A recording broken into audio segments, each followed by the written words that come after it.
News first ವಿಶೇಷ ಸಂದರ್ಶನಕ್ಕೆ ಸ್ವಾಗತ. ನಾನು ವಿಷ್ಣು ಪ್ರಸಾದ್. ಬೆಂಗಳೂರು ಶಿಕ್ಷಕರ ಕ್ಷೇತ್ರದ ವಿಧಾನ ಪರಿಷತ್ ಚುನಾವಣೆ ಈ ಬಾರಿ ಭಾರೀ ರಂಗೇರಿದೆ. ಅದರಲ್ಲೂ ಪ್ರಮುಖವಾಗಿ ತ್ರಿಕೋನ ಸ್ಪರ್ಧೆ ನಡೀತಿದ್ದು 3 ಸ್ಪರ್ಧಿಗಳು ಈಗಾಗಲೇ ಸಾಕಷ್ಟು ಪೈಪೋಟಿ ನಡೆಸ್ತಾ ಇದ್ದಾರೆ. ಒಂದು ಕಡೆ ಈಗಾಗಲೇ ಪುಟ್ಟಣ್ಣ ತಾನೇ ರಾಜೀನಾಮೆ ಕೊಟ್ಟು ಹೋದಂತಹ ಜಾಗಕ್ಕೆ ಪುನಃ ಬರಬೇಕು ಅಂತೇಳಿ ಹೋರಾಟ ನಡೆಸ್ತಿದ್ದಾರೆ. ಇದರ ನಡುವೆ ಬಿಜೆಪಿ ಜೆಡಿಎಸ್ ಮೈತ್ರಿಯನ್ನು ಇಟ್ಕೊಂಡು ರಂಗನಾಥ್ ಅವರು ಕೂಡ ಈಗಾಗಲೇ ಪ್ರಬಲ ಪೈಪೋಟಿ ಕೊಡ್ತಿದ್ದಾರೆ. ಇನ್ನು ಇವರಿಬ್ಬರಿಗೆ ಓರ್ವ ಸ್ವತಂತ್ರ ಅಭ್ಯರ್ಥಿ ಸುನೀಲ್ ಕುಮಾರ್ ಅವರು ಸಾಕಷ್ಟು ಪೈಪೋಟಿ ಕೊಡ್ತಿದ್ದಾರೆ. ಬನ್ನಿ, ಸುನೀಲ್ ಕುಮಾರ್ ಈಗ ನಮ್ಮ ಜೊತೆ ಇದ್ದಾರೆ, ಅವ್ರನ್ನೇ ನಾವು ಮಾತಾಡ್ಸ್ತಾ ಹೋಗೋಣ. Sir, welcome to the show. Thank you. ಮೊದಲನೇದಾಗಿ, ನೀವು ಈಗಾಗಲೇ ಲೀಡಿಂಗ್ ಅಡ್ವೊಕೇಟ್ ಕೂಡ, ಪ್ರಾಕ್ಟೀಸ್ ಚೆನ್ನಾಗಿದೆ, ಹೈಕೋರ್ಟ್ ಸುಪ್ರೀಂ ಕೋರ್ಟ್ ಲೆವೆಲಲ್ಲಿ ಈಗಾಗಲೇ ಪ್ರಾಕ್ಟೀಸ್ ಮಾಡ್ತಾಯಿದ್ರಿ, ಲೈಫ್ ಕೂಡ ಸೆಟಲ್ಡು. ಈ ನಡುವೆ ವಕೀಲಿಕೆ ಬಿಟ್ಟು ರಾಜಕೀಯ ಯಾಕೆ ಸರ್? ನೋಡಿ, ನಾನು ಕೂಡ ಮೂಲತಃ ಶಿಕ್ಷಕನಾಗಿ ನನ್ನ ವೃತ್ತಿ ಜೀವನವನ್ನು ಶುರು ಮಾಡಿದೆ. ಶಿಕ್ಷಕನಾಗಿ ಪಾಠವನ್ನು ಮಾಡಿದ್ದೀನಿ. ಕಾನೂನು ವಿಶ್ವವಿದ್ಯಾಲಯಗಳಲ್ಲಿ, ಕಾಲೇಜ್ಗಳಲ್ಲಿ ನಾನು ಲೆಕ್ಚರ್ಗಳನ್ನೆಲ್ಲ ಕೊಟ್ಟಿದ್ದೀನಿ. ಅದಾದ ನಂತರ ನನ್ನ ಸುಪ್ರೀಂ ಕೋರ್ಟ್ನ ಒಳ್ಳೆ ಗುರುಗಳ ಮಾರ್ಗದರ್ಶನದಿಂದ ನಾನು ಸುಪ್ರೀಂ ಕೋರ್ಟ್ನಲ್ಲಿ ವಕೀಲನಾಗಿ ಕೆಲಸವನ್ನು ಶುರು ಮಾಡಿದೆ. ವಕೀಲನಾಗಿ ಹೈಕೋರ್ಟಲ್ಲೂ ಕೂಡ ಒಳ್ಳೊಳ್ಳೆ ಪ್ರಕರಣಗಳಲ್ಲಿ ವಾದ ಮಂಡನೆಯನ್ನು ಮಾಡಿ ಬಡವರ ಪರವಾಗಿ, ನಿರ್ಗತಿಕರ ಪರವಾಗಿ, ಮಹಿಳೆಯರ ಪರವಾಗಿ ವಿಶೇಷವಾದಂಥ ಅನೇಕ ಪ್ರಕರಣಗಳಲ್ಲಿ ಒಳ್ಳೆಯವರಿಗೆ ನ್ಯಾಯ ಕೊಡಿಸಲಿಕ್ಕೆ ತುಂಬ ಕಷ್ಟಪಟ್ಟು ನಾನು ಕೆಲಸವನ್ನು ಮಾಡಿದೆ. ಈ ಕೋವಿಡ್ ಸಮಯದಲ್ಲಿ ನನಗೆ ಆಪ್ತರಾದಂಥ 2 ಶಿಕ್ಷಕರನ್ನು ಆಕ್ಸಿಜನ್ ಸಿಲಿಂಡರ್ ಸಿಕ್ಕಿಲ್ಲ ಮತ್ತು ಬೆಡ್ ಸಿಕ್ಕಿಲ್ಲ ಅನ್ನೋ ಕಾರಣಗಳಿಂದ 2ರನ್ನು ನಾವು ಕಳ್ಕೊತೀವಿ. ಅದು ನನ್ನ ಜೀವನದ ತಿರುವು ಪಡೀಲಿಕ್ಕೆ ಒಂದು ಅತಿ ದೊಡ್ಡ ಘಟ್ಟ. ಆಗ ಶಿಕ್ಷಕರ ಸಮುದಾಯದಲ್ಲಿರುವಂಥ ಎಷ್ಟೋ ಸಮಸ್ಯೆಗಳು, ವರ್ಷಾನುಗಟ್ಟಲೆಯಿಂದ ಸಮಸ್ಯೆಗಳು ಬಾಕಿ ಇದೆ. ಶಿಕ್ಷಕರಿಗೆ ಎಲ್ಲೂ ಒಂದು ಮೆಡಿಕಲ್ ಹೆಲ್ತ್ ಇನ್ಶೂರೆನ್ಸ್ ಇಲ್ಲ. ಅವರಿಗೆ ಪ್ರತಿನಿಧಿಯಾದಂಥವರು ಪುಟ್ಟಣ್ಣವರಿದ್ದರು. 3-4 ಬಾರಿ ಇದರಲ್ಲಿ ಪಾಪ ಅವರಿದ್ದರು. ಅವರು ಒಂದು 15-16 ವರ್ಷ ಅತಿ ದೊಡ್ಡ ಸಮಯ. 16 ವರ್ಷ ಅವರು ಇದನ್ನು ಪ್ರತಿನಿಧಿಸಿದ್ರು ಕೂಡ ಅನೇಕ ಶಿಕ್ಷಕರಿಗೆ ಒಂದು ಹೆಲ್ತ್ ಇನ್ಶೂರೆನ್ಸ್ ಇಲ್ಲ, ಒಂದು ಹೆಲ್ತ್ ಕಾರ್ಡ್ ಇಲ್ಲ. ಸಮಸ್ಯೆ ಆಯಿತು, ಮನೇಲಿ ಸಮಸ್ಯೆ ಆಯಿತು, ಮಕ್ಕಳ ಸಮಸ್ಯೆ ಆಯಿತು ಅಂದರೂ ಒಂದು ಹಾಸ್ಪಿಟಲ್ ಚಿಕಿತ್ಸೆ ತೊಗೋಬೇಕು ಅಂದರೂ ಕೂಡ ಭಾಳಷ್ಟು ಸಮಸ್ಯೆ ಇದೆ. ಸರ್ಕಾರದಿಂದ ಎಲ್ಲೂ ಸವಲತ್ತು ಸಿಗ್ತಿಲ್ಲ. ಶಿಕ್ಷಕರಿಗೊಂದು ಲೋನ್ ಫೆಸಿಲಿಟಿ ಸಿಗೋದಿಲ್ಲ. ನಾವೊಂದು ಮನೆ ಕಟ್ಟಬೇಕು, ಒಂದು ಸಣ್ಣ ವೆಹಿಕಲ್ ತೊಗೋಬೇಕು ಅಂದರೂ ಕೂಡ ನಮಗೆ ಬ್ಯಾಂಕ್ನಲ್ಲಿ ಲೋನ್ ಕೊಡೋದಿಲ್ಲ. ಯಾಕಂದರೆ ನಮ್ಮ ಸಂಬಳ ಬರೀ ಕಮ್ಮಿ ಇರ್ತದೆ. ಹಾಗಾಗಿ ನಮ್ಮದೇ ಒಂದು ಶಿಕ್ಷಕರ ಬ್ಯಾಂಕನ್ನು ನಾವು ಸ್ಥಾಪನೆ ಮಾಡಬೇಕು. ಎರಡೊಂದು ಶಿಕ್ಷಕರ ಮಕ್ಕಳಿಗೆ ಸ್ಕಾಲರ್ಶಿಪ್ ಸಿಗಬೇಕು. ನಾವು ಶಿಕ್ಷಕರು ಇಡೀ ಸಮಾಜಕ್ಕೆ ನಾವು ಪಾಠವನ್ನು ಮಾಡ್ತೀವಿ. ನಮ್ಮ ಮಕ್ಕಳು ಕೂಡ MBBS ಆಗಬೇಕು, ನಮ್ಮ ಮಕ್ಕಳು ಕೂಡ ಇಸ್ರೋನಲ್ಲಿ ಕೆಲಸ ಮಾಡಬೇಕು ಅಂತ ನಮಗೂ ಆಸೆ ಇರುತ್ತಲ್ಲ. ನಮಗೂ ನಮ್ಮ ಮಕ್ಕಳು ಚೆನ್ನಾಗಿ ಓದಿದಾಗ ಕೇಂದ್ರ ಸರ್ಕಾರದ ಅನೇಕ ಯೋಜನೆಗಳಲ್ಲಿ ಶಿಕ್ಷಕರ ಮಕ್ಕಳಿಗೆ ಸ್ಕಾಲರ್ಶಿಪ್ಸ್ ಇದೆ. ಆ ಸ್ಕಾಲರ್ಶಿಪ್ಸ್ಗಳು ಎಲ್ಲೂ ಸಿಗ್ತಿಲ್ಲ. ಮತ್ತು ಈ ಅನೇಕ ವಿಚಾರಗಳಲ್ಲಿ ಶಿಕ್ಷಕರಿಗೆ ಈಗಲೂ ಕೂಡ ಅತಿಥಿ ಉಪನ್ಯಾಸಕ ರೀತಿಯಲ್ಲಿ ಈಗಲೂ 15-20 ವರ್ಷದಿಂದ ಕೆಲಸ ಮಾಡ್ತಾ ಹೋಗ್ತಾರೆ. ಎಷ್ಟು ದಿವಸ ನಾವು ಅತಿಥಿಗಳಾಗಿರಬೇಕು? ಸಮಾಜಕ್ಕೆ ನಮ್ಮದೇ ಒಂದು ಶ್ರೇಷ್ಠವಾದಂಥ ಕೊಡುಗೆ ಇದೆ. ನಾವೆಲ್ಲ ಶಿಕ್ಷಕರು, ಎಲ್ಲರಿಗೂ ನಾವು ದಾರಿದೀಪ ಬೆಳಗ್ತೀವಿ. ಆದರೆ ನಮ್ಮ ಮನೆಯಲ್ಲಿ ದೀಪದ ಕೆಳಗಡೆ ಕತ್ಲು ಅನ್ನೋ ರೀತಿಯಲ್ಲಿ ಈಗಲೂ ಕತ್ಲಿದೆ. ಹಾಗಾಗಿ ಪುಟ್ಟಣ್ಣವ್ರಿಗೆ ಅವ್ರಿಗೇನು ಮೋಸ ಆಗಿಲ್ಲ. ಭಗವಂತ ಅವ್ರಿಗೊಂದು 17 ವರ್ಷ ಅವಕಾಶ ಕೊಟ್ಟಿದ್ದಾನೆ. 17 ಇಯರ್ಸ್ ಅವರಿದ್ದರು. ಈಗಲಾದರೂ ಒಂದು ಒಳ್ಳೆಯ ಅವಕಾಶ ಕೊಟ್ಟು ಬೇರೆ ಅಭ್ಯರ್ಥಿಗೆ ದಾರಿ ಮಾಡಿಕೊಡ್ಲಿ ಅನ್ನೋ ಉದ್ದೇಶದಿಂದ ಅವರೇನು ಮಾಡ್ತಾರೆ, ರಾಜಾಜಿನಗರದಲ್ಲಿ ಸ್ಪರ್ಧೆ ಮಾಡಬೇಕು ಅಂತ ಹೋಗ್ತಾರೆ. ರಾಜಾಜಿನಗರದಲ್ಲಿ ಸ್ಪರ್ಧೆ ಮಾಡ್ತಾರೆ. ಅಲ್ಲಿ ಸೋತ ನಂತರ ಅವರೇ ರಾಜೀನಾಮೆ ಕೊಟ್ಟಂಥ ಕ್ಷೇತ್ರಕ್ಕೆ ಅವ್ರು ಮತ್ತೆ ಬರ್ತಿದ್ದಾರೆ. ಅವ್ರಿಗೆ ಯಾರು ಕೂಡ ರಾಜೀನಾಮೆ ಕೊಡಿ ಅಂತ ನಾವು ಹೇಳಿಲ್ಲ, ಅವರೇ ರಾಜೀನಾಮೆ ಕೊಟ್ಟಂಥದ್ದು. ಈ ಕ್ಷೇತ್ರ ಬೇಡ ಅಂತ ಹೇಳಿ ಹೋದರು. ಮತ್ತು ರಾಜಾಜಿನಗರ ಕ್ಷೇತ್ರದಲ್ಲಿ ಅಲ್ಲೂ 100 ಮತದಾರರು ಅವ್ರನ್ನ ನಂಬಿ ನಿಮ್ಮ ಪರವಾಗಿ ನಾನು ಇರ್ತೀನಿ, ನಿಮಗೆ ನಾನು ಸಹಕಾರ ಮಾಡಿಕೊಡ್ತೀನಿ, ನಿಮ್ಮ ಧ್ವನಿಯಾಗಿ ನಿಲ್ತೀನಿ ಅಂತ ಅಲ್ಲೂ ಅವ್ರು ಅಶ್ಯೂರೆನ್ಸ್ ಕೊಟ್ಟ ಮೇಲೆ ಅದನ್ನು ನಂಬಿ ಅಲ್ಲೂ 1000 ಜನ ಅವ್ರಿಗೆ ಓಟನ್ನು ಹಾಕ್ತಾರೆ. ಆ ಮತದಾರರಿಗೂ ಕೂಡ ನಂಬಿಕೆ ದ್ರೋಹ ಆಯ್ತಲ್ಲ. ಹಾಗಾಗಿ ವೈಯಕ್ತಿಕವಾಗಿ ಪುಟ್ಟಣ್ಣವರಾಗ್ಬೋದು ಮತ್ತು ನಮ್ಮ ರಂಗನಾಥ್ ಆಗ್ಬೋದು, ವೈಯಕ್ತಿಕವಾಗಿ ನಾನು ಇಬ್ಬರನ್ನು ಅತಿ ಹೆಚ್ಚು ಗೌರವಿಸ್ತೀನಿ. ಯಾಕಂದರೆ ಅದು ನನ್ನ ಸಂಸ್ಕೃತಿ. ಬಟ್ ಅವರು ತಗೊಂಡಂಥ ತೀರ್ಮಾನಕ್ಕೆ ನನ್ನ ವಿರೋಧ ಇದೆ. ನೀವು ಬಿಟ್ಟು ಹೋದಂಥದ್ದು, ಈ ಕ್ಷೇತ್ರನ ನಡುನೀರಲ್ಲಿ ಬಿಟ್ಟು ಹೋದಂಥದ್ದು, ಅಲ್ಲಿ ಸೋತು ಅಲ್ಲೂ ಅವ್ರನ್ನೂ ಬಿಟ್ಟು ಮತ್ತೆ ಬಂದಂಥದ್ದು. ಹಾಗಾಗಿ ನಾನು ಕೂಡ ಶಿಕ್ಷಕರ ಪರಿವಾರದಿಂದ ಬಂದವನಾಗಿದ್ದೀನಿ. ನಾನು ಶಿಕ್ಷಕ, ಈ ಕ್ಷೇತ್ರದ ಏನೋ ಒಂದು ಒಳ್ಳೆ ಕೆಲಸ ಮಾಡೋಣ ಅಂತ ಹೇಳಿ ನಾನು ಕೂಡ ಒಂದು ಅಭ್ಯರ್ಥಿಯಾಗಿ ಬಂದಿದ್ದೀನಿ. ಅಂದರೆ ಅವರ ಸ್ಟೆಬಿಲಿಟಿ ಇಲ್ಲ, ಹೀಗಾಗಿ ನನಗೆ ಅವಕಾಶ ಕೊಡಿ ಅಂತ ಕೇಳಿ. ಖಂಡಿತ ನೀವು ಹೇಳಿದ ಸತ್ಯ. ಅವ್ರು ಏನಂದರೆ 3 ಪಕ್ಷಗಳನ್ನು ಬದಲಾವಣೆ ಮಾಡ್ತಾರೆ. ಅವರು ರಾಜಕೀಯ ಕಾರಣ ಇರ್ಬೋದು ಅಥವಾ ವೈಯಕ್ತಿಕ ಕಾರಣ ಇರ್ಬೋದು, ಅದು ಅವರ ಕಾರಣಗಳು. ಬಟ್ ಅವ್ರು ನಮ್ಮದಂಥ ಶಿಕ್ಷಕರು JDS ಅಲ್ಲಿ ಒಂದು ಸಲ ಇರ್ತಾರೆ, BJP ಪಕ್ಷದಲ್ಲಿ ಇರ್ತಾರೆ, ಕಾಂಗ್ರೆಸ್ ಪಕ್ಷಕ್ಕೆ ಬರ್ತಾರೆ, ಅಲ್ಲಿ ರಾಜಾಜಿನಗರಕ್ಕೆ ಹೋಗ್ತಾರೆ, ಅಲ್ಲಿ ಮತ ಹಾಕಿಸ್ಕೊಂಡಂಥ ಆ ಮತದಾರರು ಕೂಡ ಕೈ ಬಿಟ್ಟು ಬರ್ತಾರೆ. ಹೀಗೆ ಮಾಡ್ತಾ ಹೋದರೆ ನಮಗೊಂದು ಮೊರಾಲಿಟಿ ಇರಬೇಕಲ್ಲ. ಯಾರೇ ಆಗಲಿ, ನಾನು ಒಂದು ಮಾತನ್ನು ಹೇಳ್ತೀನಿ ನೋಡಿ ಸರ್, ರಾಜಾಜಿನಗರದಲ್ಲಿ ಅತಿ ಹೆಚ್ಚು ಪಾಪ ಇವರನ್ನು ನಂಬಿ ಇವ್ರಿಗೆ 2ನೇ ಸ್ಥಾನವನ್ನು ಮತದಾರರು ಕೊಡ್ತಾರೆ. ಅಲ್ಲಿ ಇವರು ನಿಂತು ಮೊದಲೇ ಬಾರಿ ಕಂಟೆಸ್ಟ್ ಮಾಡಿದವರು ಕೂಡ ನೀವು 2ನೇ ಸ್ಥಾನ ಕೊಟ್ಟಿದ್ದೀರಿ, ನಿಮ್ಮ ಪ್ರೀತಿ ವಿಶ್ವಾಸಕ್ಕೆ ನಾನು ಚಿರಋಣಿ ಅಂತ ಹೇಳಿ ಅಲ್ಲೇ ಕೆಲಸ ಮಾಡಿ ಮತ್ತೊಂದು ಸಲ ಅಲ್ಲಿ ಗೆದ್ದಿದ್ದರೆ ಅವ್ರು ಅದ್ಭುತವಾದಂಥ ವ್ಯಕ್ತಿತ್ವ ಅಂತ ನಾವೆಲ್ಲ ಹೊಗಳ್ಬೋದಿತ್ತು. ಅಲ್ಲಿ 2ನೇ ಸ್ಥಾನ ತಗೊಂಡು ಅಷ್ಟು ಮತಗಳನ್ನು ತಗೊಂಡು ಕೂಡ ಅವ್ರನ್ನೂ ಬಿಟ್ಟು ತಾವು ಮತ್ತೆ ಶಿಕ್ಷಕರ ಕ್ಷೇತ್ರಕ್ಕೆ ಬಂದಿದ್ದಾರಲ್ಲ. ಇಲ್ಲೂ ಮೊದಲೇ ಬಿಟ್ಟಿದ್ರಿ, ನೀವು ಅಲ್ಲೂ ಬಿಟ್ಟಿದ್ರಿ. ಹೀಗಿದ್ದಾಗ ಯಾವ ಬೇಸಿಸ್ ಮೇಲೆ ಜನ ನಿಮ್ಮನ್ನು ನಂಬಬೇಕು? ನಾನು ಕೇಳುತ್ತಿರೋದು ನಿಮ್ಮ ತೀರ್ಮಾನದ ಬಗ್ಗೆ, ನೀವು ತಗೊಂಡಂಥ ನಿರ್ಧಾರದ ಬಗ್ಗೆ, ವೈಯಕ್ತಿಕವಾಗಲ್ಲ. ಹೇಗೆ ನಾವು ನಿಮ್ಮನ್ನು ನಂಬಬೇಕು? ನಾಳೆ ಎಲ್ಲೋ ಲೋಕಸಭಾ ಟಿಕೆಟ್ ಬರುತ್ತೆ ಅಂತ ನೀವು ಮತ್ತೆ ಅಲ್ಲಿ ಹೋಗಲ್ಲ ಅಂತ ನಮಗೇನು ಗ್ಯಾರಂಟಿ ಇದೆ? ಹಾಗಾಗಿ 17-18 ವರ್ಷ ಆಗಿದೆ, ತಾವು ಇದ್ದೀರಿ. ಬೇರೆ ಅಭ್ಯರ್ಥಿಗಳಿಗೂ ಅವಕಾಶ ಬರಬೇಕು. ಪ್ರತಿಭಾವಂತರು ನಮ್ಮ ರಾಜ್ಯದಲ್ಲಿ, ನಮ್ಮ ದೇಶದಲ್ಲಿ ಪ್ರತಿಭಾವಂತರಿಗೇನು ಕಮ್ಮಿ ಏನಿಲ್ಲ. ಶಿಕ್ಷಕ ವರ್ಗದಲ್ಲಿ ಕೂಡ ನನ್ನಂಥ ಸಾಮಾನ್ಯ ವ್ಯಕ್ತಿ ಕೂಡ ಇದ್ದಾನೆ. ನಾನು ಕೂಡ ಹೈಕೋರ್ಟ್ನಲ್ಲಿ, ಸುಪ್ರೀಂ ಕೋರ್ಟ್ನಲ್ಲಿ ಅನೇಕ ಚಾರಿತ್ರಿಕ ಪ್ರಕರಣಗಳನ್ನು ಮಾಡಿದ್ದೀನಿ. ನಾನು ಕೊಟ್ಟಂಥ ಕೊಡುಗೆ, ನನ್ನ ಸಾಧನೆ, ನಾನು ಮಾಡಿದಂಥ ಸಹಾಯ, ಇವೆಲ್ಲರ ಬೇಸಿಸ್ ಮೇಲೆ ನಾನು ಈ ಪರಿವಾರಕ್ಕೆ ಸಂಬಂಧಪಟ್ಟವನಾಗಿದ್ದೀನಿ, ನನಗೊಂದು ಅವಕಾಶ ಕೊಡಿ ಅಂತ ಹೇಳಿ ನಾನು ಸ್ವತಂತ್ರ ಅಭ್ಯರ್ಥಿಯಾಗಿ ಬಂದಿದ್ದೀನಿ. ಅಲ್ಲ, ಈಗ ಕ್ಯಾಂಡಿಡೇಟ್ ವೈಸ್ ಬಂದಂಥ ಸಂದರ್ಭದಲ್ಲಿ ಎಲ್ಲರೂ ಕೂಡ ಕೇಪೇಬಲ್ ಇರುವಂಥವ್ರೆ. ಆದರೆ ಇಲ್ಲಿ ಎರಡು ರಾಷ್ಟ್ರೀಯ ಪಕ್ಷಗಳು, ಒಂದು ಕಡೆ ಕಾಂಗ್ರೆಸ್ ಪುಟ್ಟಣ್ಣ ಇರ್ಬೋದು, ಇನ್ನೊಂದು ಕಡೆ ಈಗಾಗಲೇ BJP ನಮ್ಮ ಜೊತೆ ಮೈತ್ರಿ ಇದೆ ಅಂತ ಹೇಳ್ಕೊಂಡಿರುವಂಥ ರಂಗನಾಥ್ ಇರ್ಬೋದು. ಎರಡು ರಾಷ್ಟ್ರೀಯ ಪಕ್ಷಗಳ ಮುಂದೆ ನೀವು ಯಾವ ರೀತಿ ಲೆಕ್ಕಕ್ಕೆ ಬರ್ತೀರಾ ಅನ್ನೋವಂಥದ್ದು ಕೌಂಟ್ ಆಗುತ್ತೆ ಇವಾಗ. ಇದು ಒಳ್ಳೆ ಕ್ವಶನ್ ತಾವು ಕೇಳಿದ್ರಿ. ನೋಡಿ, ಒಂದು ನಾವು ಅರ್ಥ ಮಾಡ್ಕೋಬೇಕು, ಶಿಕ್ಷಕರ ಕ್ಷೇತ್ರ ಅಂತ ಬಂದಾಗ ಇದು ನಾನ್ ಪೊಲಿಟಿಕಲ್ ಆಗಿರಬೇಕು ಅನ್ನೋದು ಸಂವಿಧಾನ ತಜ್ಞರ ಅಭಿಪ್ರಾಯ. ನನಗೆ ಭಾಳಷ್ಟು ಆಶ್ಚರ್ಯ ಆಗ್ತದೆ ಈ ಕ್ಷೇತ್ರದಲ್ಲಿ. ಅದಕ್ಕೋಸ್ಕರ ನೋಡಿ, ಯಾವುದೇ ಶಿಕ್ಷಕರು ಮತವನ್ನು ಹಾಕುವಾಗ ಈ ಬ್ಯಾಲೆಟ್ ಬಾಕ್ಸ್ ಏನಿರುತ್ತಲ್ಲ, ಅಲ್ಲಿ ಯಾವುದೇ ರಾಜಕೀಯ ಪಕ್ಷದ ಚಿಹ್ನೆ ಕೂಡ ಇರೋದಿಲ್ಲ. ಇದು ಸಂವಿಧಾನ ತಜ್ಞರ ಅಭಿಪ್ರಾಯ. This should B non political. ಈ ಕ್ಷೇತ್ರದಲ್ಲಿ ಪ್ರತಿನಿಧಿಗಳು ಯಾರು ಬರ್ತಾರೋ, ಎಕ್ಸ್ಪರ್ಟ್ಸ್ ಬರಲಿ, ಅಕಾಡೆಮಿಷಿಯನ್ಸ್ ಬರಲಿ, ಸಬ್ಜೆಕ್ಟ್ ಎಕ್ಸ್ಪರ್ಟ್ಸ್ ಬರಲಿ, ಸಮಾಜಕ್ಕೆ ಕೊಡುಗೆ ಕೊಟ್ಟವ್ರು ಬರಲಿ. ಅವರು ಬಂದಾಗ ಶಿಕ್ಷಕರ ವರ್ಗದಿಂದ ಬಂದು ಶಿಕ್ಷಕರ ಸಮಸ್ಯೆಗಳಿಗೆ ಪರಿಹಾರ ಕಂಡುಕೊಳ್ಳಲಿ ಅಂತ ಹೇಳಿ ಶಿಕ್ಷಕರ ಕ್ಷೇತ್ರವನ್ನು ವಿನೂತನವಾಗಿ ಒಂದು ಡಿಸೈನನ್ನು ಮಾಡ್ತಾರೆ. ಈವನ್ ನಮ್ಮ ಪುಟ್ಟಣ್ಣವರಾಗ್ಬೋದು, ನಮ್ಮ ರಂಗನಾಥ್ ಅವರಾಗ್ಬೋದು, ಅವ್ರು ಅಲ್ಲಿ ಏನಂತ ಮೆನ್ಷನ್ ಮಾಡ್ತಾರೆ ಅಂದರೆ, JDS ಪಕ್ಷದಿಂದ ಬೆಂಬಲಿತ ಅಭ್ಯರ್ಥಿ ಅಂತಾರೆ, ಪಕ್ಷದ ಅಭ್ಯರ್ಥಿ ಅಲ್ಲ. ಪುಟ್ಟಣ್ಣವರು ಕೂಡ ಅಷ್ಟೇ, ಕಾಂಗ್ರೆಸ್ ಪಕ್ಷದ ಬೆಂಬಲಿತ ಅಭ್ಯರ್ಥಿ. ಬೆಂಬಲ ಸಿಕ್ಕಿದೆ ಅವರಿಗೆ, ಅಧಿಕೃತ ಅಭ್ಯರ್ಥಿ ಅಲ್ಲ. ಇದ್ರ ಉದ್ದೇಶ ಏನಪ್ಪ ಅಂದರೆ, this constituency is absolutely non political. ಇಲ್ಲಿ ಸಬ್ಜೆಕ್ಟ್ ಎಕ್ಸ್ಪರ್ಟ್ಸ್ ಬರಬೇಕು, ಸಮಾಜಕ್ಕೆ ದುಡ್ದಂಥವ್ರು ಬರಬೇಕು. ತಮ್ಮ ಕಾರ್ಯವ್ಯಾಪ್ತಿನಲ್ಲಿ ಜರ್ನಲಿಸ್ಟ್ಗಳಾಗ್ಬೋದು, ವಕೀಲರಾಗ್ಬೋದು, ಡಾಕ್ಟರ್ಸ್ ಆಗ್ಬೋದು, ತಮ್ಮ ವ್ಯಾಪ್ತಿನಲ್ಲಿ ದುಡ್ದು ಒಳ್ಳೆ ಹೆಸರು ಮಾಡಿರೋಂಥವ್ರು ಬರಬೇಕು. ಆದರೂ ಕೂಡ ದೊಡ್ಡ ಪಕ್ಷಗಳು ಅವ್ರಿಗೆ ಬೆಂಬಲವನ್ನು ಕೊಟ್ಟಿದೆ, ಅವ್ರ ಪರವಾಗಿ ನಿಂತಿದೆ. ಅದು ಅವರ ವೈಯಕ್ತಿಕ ವಿಚಾರ. ಅವ್ರ ಪಕ್ಷವನ್ನು ಬಿಟ್ಟರೂ ಕೂಡ ಆಯಾ ಪಕ್ಷಗಳು ಅವ್ರಿಗೆ ಬೆಂಬಲ ಕೊಟ್ಟಿದೆ. ನನಗೆ ಬೆಂಬಲ ಇರೋದು ಎರಡೇ ವಿಚಾರ. ಸಾವಿರಾರು ಶಿಕ್ಷಕರು ನನಗೆ ಬೆಂಬಲವಾಗಿದ್ದಾರೆ, ಸಾಮಾನ್ಯ ಶಿಕ್ಷಕರು. ಅಲ್ಲ, ಈಗ ಆ ಪಾಯಿಂಟಲ್ಲಿ ನೀವು ಹೇಳ್ತಾ ಇದ್ರಿ, ಶಿಕ್ಷಕರು ಬಂದ ತಕ್ಷಣ ಎಲ್ಲರೂ ಬುದ್ಧಿವಂತರೆ, ಆಲ್ ಆರ್ ಗ್ರಾಜ್ಯುಯೇಟ್ಸು, ತುಂಬ ಯೋಚಿಸಿ ಓಟ್ ಹಾಕ್ತಾರೆ. ಯಾಕಂತಂದ್ರೆ ಇವ್ರು ಯಾರು ಕೊಟ್ಟಂಥ ಆಮಿಷಕ್ಕೆಲ್ಲ ಒಪ್ಪಿ ಓಟ್ ಹಾಕುವಂಥವ್ರಲ್ಲ. ಅಂಥವ್ರ ಲೆಕ್ಕಾಚಾರದಲ್ಲಿ ಒಬ್ಬರು ಅಡ್ವೊಕೇಟ್ ಆಗಿ ನಿಮ್ಮ ಪ್ರೊಫೆಷನ್ ಫೀಲ್ಡ್ಗೂ ಅವರಿಗೆ ಯಾವ ರೀತಿ ಸಹಾಯ ಆಗುತ್ತೆ ಮುಂದಕ್ಕೆ? ಯಾಕಂತಂದರೆ ಪ್ರೊಫೆಷನಲಿಸ್ ಪ್ಯೂರ್ಲಿ ಡಿಫ್ರೆಂಟ್ ಇರುವಂಥದ್ದು. ನೀವು ಹಿಂದೆ ಟೀಚರ್ ಆಗಿರ್ಬೋದು, ಬಟ್ ಈಗ present you are a advocate. ನೀವು ಈಗ ಶಿಕ್ಷಕರನ್ನ ಓಟನ್ನ ಕೇಳುವಂಥ ಸಂದರ್ಭದಲ್ಲಿ ಅವ್ರಿಗೆ ಯಾವ ರೀತಿ ಸಹಾಯ ಆಗುತ್ತೆ ನಿಮಗೆ ಓಟ್ ಹಾಕೋದ್ರಿಂದ? ನಾನು ಅವ್ರಿಗೇನು ಭರವಸೆಯನ್ನು ಕೊಟ್ಟಿದ್ದೀನಿ, ನನ್ನ ಪ್ರಣಾಳಿಕೆಯಲ್ಲಿ ಕೂಡ ಏನು ಹೇಳಿದ್ದೀನಿ ಅಂದರೆ, ಶಿಕ್ಷಕರ ಎಷ್ಟೋ ಸಮಸ್ಯೆಗಳಿಗೆ ಮೊದಲು ನಾನು ಧ್ವನಿ ಆಗ್ತೀನಿ. ಈಗ ಇನ್ಶೂರೆನ್ಸ್ ಆಗ್ಬೋದು, ಆಗಲೇ ಒಂದು 2-3 ಉದಾಹರಣೆ ಕೊಟ್ಟೆ ನಿಮಗೆ. ಅವ್ರಿಗೆ ಜಾಬ್ ಸೆಕ್ಯೂರಿಟಿ ಇಲ್ಲ, ಪೆನ್ಷನ್ ಕೂಡ ಇದುವರೆಗೂ OPS ಅನ್ನೋದು ಇನ್ನೂ ಕ್ಲಾರಿಟಿ ಇಲ್ಲ ನಮಗೆ. ಈ ಎಲ್ಲ ವಿಚಾರಗಳನ್ನು ನಾವು ಬರೀ ಸರ್ಕಾರದ ಮಟ್ಟದಲ್ಲಿ ಮಾತ್ರ ಅಲ್ಲ, ನಾನು ಅವ್ರಿಗೆ ಕಾನೂನಾತ್ಮಕವಾಗಿ ಬಲ ಹಾಕ್ತೀನಿ. ಪ್ರತಿಯೊಬ್ಬ ಶಿಕ್ಷಕರಿಗೂ ಒಂದು ಯಾವುದೋ ಒಂದು ಸಮಸ್ಯೆ ಇರ್ತದೆ.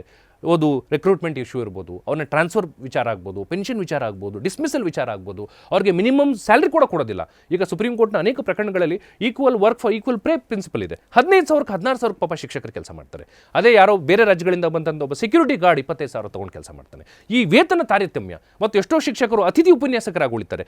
ಎಲ್ಲ ವಿಚಾರಗಳಲ್ಲಿ ಕಾನೂನಾತ್ಮಕವಾದಂಥ ಅನೇಕ ಅಂಶಗಳಿದೆ. ಹಾಗಾಗಿ ನಾನು ಅವ್ರಿಗೆ ಅತಿ ದೊಡ್ಡ ಕಾನೂನಿನ ಮಿತ್ರನಾಗಿ ಕೆಲಸ ಮಾಡ್ತೀನಿ. ಬರೀ ಸರ್ಕಾರದ ಮಟ್ಟದಲ್ಲೇ ಎಲ್ಲ ಕೆಲಸಗಳು ಮಾಡ್ಲಿಕ್ಕೆ ಆಗೋದಿಲ್ಲ. ಕೆಲವು ಸರಿ ಕಾನೂನಿನ ಚಾಟಿ ಕೂಡ ನಾವು ಬೀಸಬೇಕಾಗ್ತದೆ. ನೋಡಿ, ಇನ್ನೊಂದು ಉದಾಹರಣೆ ಕೊಡ್ತೀನಿ. ನಮ್ಮ ರಾಷ್ಟ್ರಕ್ಕೆ ಸ್ವಾತಂತ್ರ್ಯ ಕೊಟ್ಟಂಥ ಮಹಾತ್ಮ ಗಾಂಧಿಯವರಾಗ್ಬೋದು, ಡಾಕ್ಟರ್ ಬಾಬಾ ಸಾಹೇಬ್ ಅಂಬೇಡ್ಕರ್ ಅವರಾಗ್ಬೋದು, ಸ್ವಾತಂತ್ರ್ಯ ಸಂಗ್ರಾಮದಲ್ಲಿ ಎಷ್ಟು ಕಷ್ಟಪಟ್ಟು ನಿಂತಿದ್ರು ಕೂಡ ನಮ್ಮ ಭಾರತೀಯರ ಮೇಲೆ ಸುಳ್ಳು ಮೊಕದ್ದಮೆ ಹಾಕಿದಾಗ ಅದೇ ಕರಿಕೋಟ್ ಹಾಕ್ಕೊಂಡು ಕೋರ್ಟಲ್ಲಿ ನಿಂತು ವಾದ ಮಂಡನೆ ಮಾಡಿ ಬಿಡಿಸಿದ್ದಾರೆ. ಇದು ವಕೀಲರಿಗಿರುವಂಥ ಶ್ರೇಷ್ಠವಾದ ವ್ಯಕ್ತಿತ್ವ. ಹಾಗಾಗಿ ನಂದು ಅದೇ ವ್ಯಕ್ತಿತ್ವ.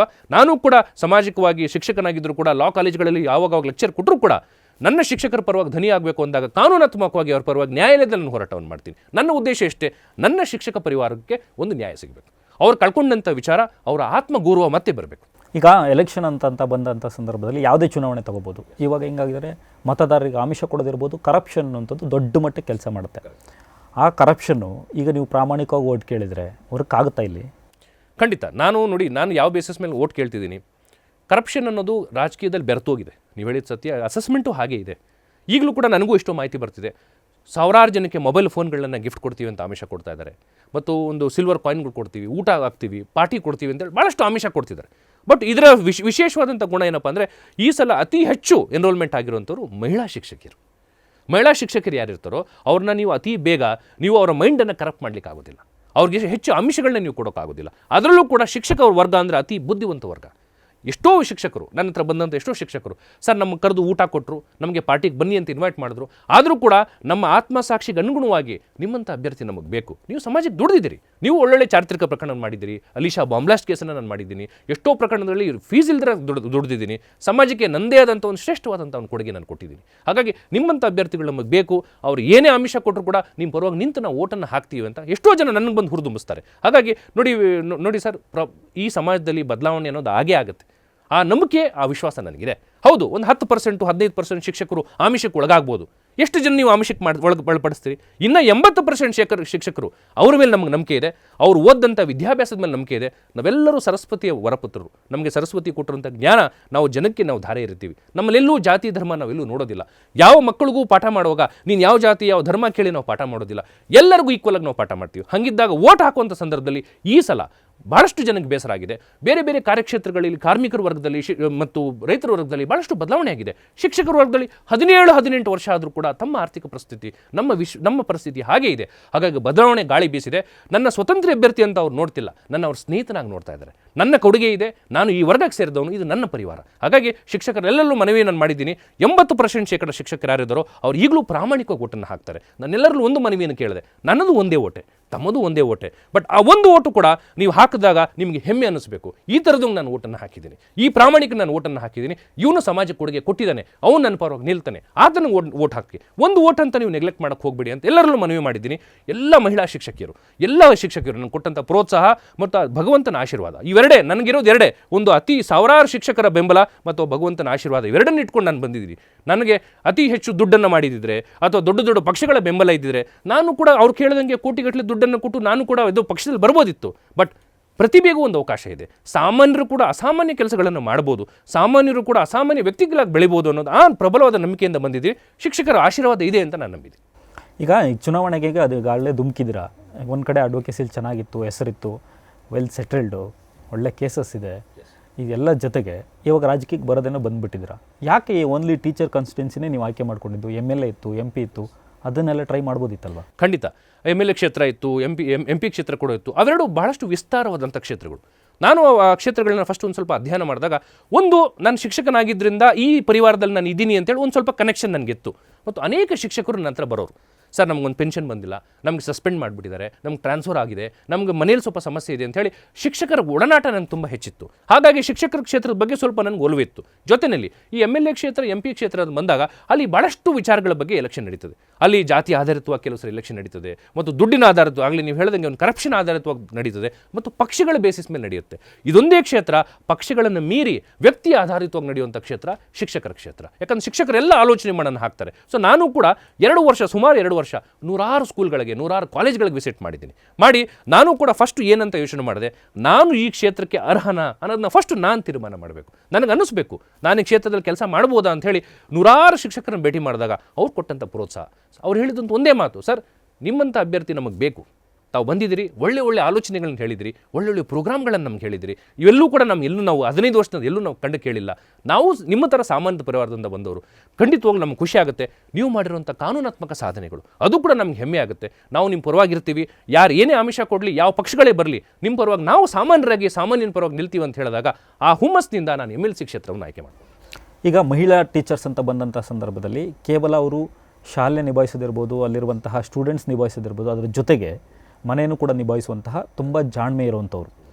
ಅಂತಹ ಟೀಚರ್ಸ್ ನಿಮಗೆ ವೋಟ್ ಹಾಕಿದರೆ ಅವ್ರಿಗೆ ನೀವೇನು ಕೊಡುಗೆ ಕೊಡೋಕ್ಕೆ ಇಷ್ಟಪಡ್ತಾರೆ? ಯಾಕಂತಂದರೆ normally male dominate is a secondary, but female ಅಂತ ಬಂದಂಥ ಸಂದರ್ಭದಲ್ಲಿ ಅವರಿಗೆ ಒಂದಷ್ಟು ಕೊಡುಗೆಗಳು ಇಂಪಾರ್ಟೆನ್ಸ್ ಕೊಡಲೇಬೇಕಾಗುತ್ತೆ. ನಿಮ್ಮ ಕೊಡುವಂಥ ಕೊಡುಗೆಗಳು ಏನು ಅವರಿಗೆ? ನಂದು ಮಹಿಳಾ ಶಿಕ್ಷಕರ ಪರವಾಗಿ ವಿಭಿನ್ನವಾದಂಥ ಆಲೋಚನೆ ಇದೆ. ಒಂದು, ಅವ್ರಿಗೆ ಒಂದು ಜಾಬ್ ಸೆಕ್ಯೂರಿಟಿಯನ್ನು ಕೊಡಬೇಕು. ಯಾವುದೇ ಶಾಲೆಗಳಲ್ಲಿ ಕೆಲಸ ಮಾಡುವಂಥ ಸಂದರ್ಭದಲ್ಲಿ 3 ತಿಂಗಳು 6 ತಿಂಗಳು ಕೆಲಸ ಮಾಡ್ಕೊಂಡು ಇಮಿಡಿಯೇಟಾಗಿ ಡಿಸ್ಮಿಸ್ ಮಾಡಬಾರ್ದು. ಅವ್ರಿಗೊಂದು ಕನಿಷ್ಠ ಪಕ್ಷ 2 ವರ್ಷ ಮಿನಿಮಮ್ ಜಾಬ್ ಟೆನ್ಯೂರನ್ನು ಕೊಡಿಸ್ಬೇಕು. ಮತ್ತು ವೇತನ ಕೂಡ ಅವರ ವೇತನ 15-20 ಸಾವಿರ ಇದೆ, ಮಿನಿಮಮ್ 40-45 ಸಾವಿರ ವೇತನಕ್ಕೆ equal pay for equal work ಪ್ರಿನ್ಸಿಪಲ್ನಲ್ಲಿ ವೇತನವನ್ನು ಹೆಚ್ಚಿಸಬೇಕು. ಮಹಿಳೆಯರಿಗೆ ವಿಶೇಷವಾಗಿ ಒಂದು ಬ್ಯಾಂಕನ್ನು ನಾವು ಸ್ಥಾಪನೆ ಮಾಡಿ ಅವ್ರ ಮನೆ ಸಮಸ್ಯೆಗಳಿಗೆ ಲೋನ್ಗಳನ್ನು ಕೊಡಿಸ್ಬೇಕು. ಮತ್ತು ಮೆಟ್ರೋನಲ್ಲಿ ಅವರು ಓಡಾಡೋಂಥ ಸಂದರ್ಭದಲ್ಲಿ ಅವ್ರಿಗೆ ವಿಶೇಷವಾದಂಥ ಪಾಸ್ ಸೌಲಭ್ಯಗಳನ್ನು ಕೊಡಿಸ್ಬೇಕು. ಪೆನ್ಷನ್ ಜೊತೆಯಲ್ಲಿ ಮಹಿಳೆಯರಿಗೆ ರಕ್ಷಣೆ ಸಿಗಬೇಕು.